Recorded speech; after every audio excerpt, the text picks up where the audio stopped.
stocks have absolutely took off. They have skyrocketed. We could be entering a revolutionary new phase in how mental health is treated. I'm actually going to purchase another 20,000 shares. Well, it looks like the cannabis craze is making way for what's being called the shroom boom, with several well-known investors betting big on psychedelic companies thanks to medicines like psilocybin, the active ingredient in magic mushrooms. In fact, several other former street or party drugs like MDMA and ketamine are now being used to help treat mental disorders. And now the world's very first psychedelic ETF is launched right here in Toronto.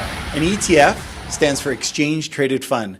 This is simply a pooled investment vehicle that invests in a number of underlying asset classes or securities and allows you to buy that investment fund through the resources of a stock exchange. You know, this industry could be as big as $50 billion in the next 5 years. This is a very new, young sector itself.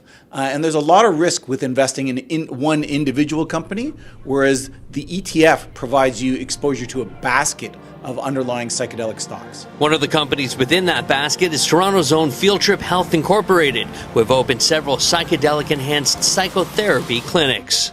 Darrin, welcome to Field Trip Toronto. This is our waiting room, but come with me, I'll show you around.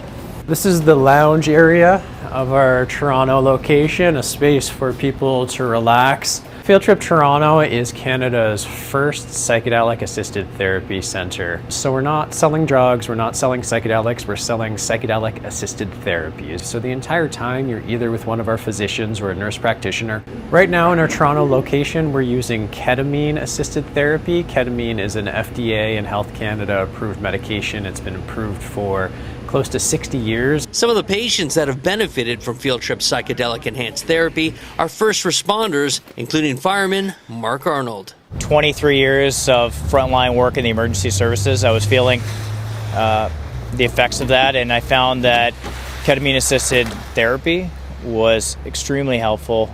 Also among the companies you'll find in the ETF is MindCure Health Incorporated. MindCure is a life sciences company predominantly focused on psychedelic research. One of the many interesting products currently being produced by MindCure is their line of functional, non-psychedelic mushrooms and a new supplement created specifically for teens. And that is to help teen anxiousness and agitation, formulated by the fellow who actually formulated Vega and Greens Plus.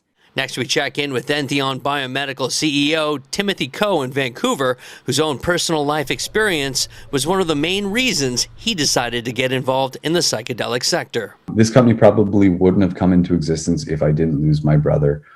In March of 2019, I lost my brother to a fentanyl overdose. Just last year in Vancouver, we lost over 1,700 people to overdose, and that far outstrips the death rate of COVID. Our molecule of choice is DMT, also known as dimethyltryptamines. DMT, within the context of a brew called ayahuasca, has been used for centuries, if not millennia, to treat existential loss, a feeling of aimlessness, or a sadness. So whether you're convinced psychedelics are the wave of the future or you're just hoping to make a smart investment on the next big thing, you know what the experts say. Having diversity in your portfolio is definitely safer than putting all your eggs in one basket. And as you can see by the companies I've spoken to thus far, there definitely seems to be a little something for everyone in the Psych ETF, currently trading on the NEO Exchange. In Toronto, I'm Darrin Maharaj for the Zoomer.